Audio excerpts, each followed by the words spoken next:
information bi nga xam ne moom moo am peut-être loolu information bi ci Touba mais laalul njàngale mi muy benn nit koo xamante ne dañu koo rendi ci kër Serigne Fallou démb ci guddi la boori 1 heure du matin waa ji moom dafa fekk benn waay bu taxaw ñoom ñaar dañ doon xeex mu ne ko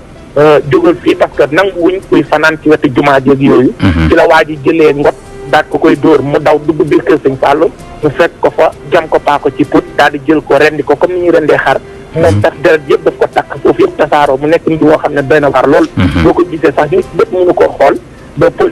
sapeur ñëw mujj ñëw nag jël waa ji yóbbu ko ci hôpital Matlaboul Fawzeyni néewam police bu nga xam ne moom mooy bu gën bind moo ci ubbi ab enquête ñu daal di koy jël yóbbu ko fi nga xam ne moom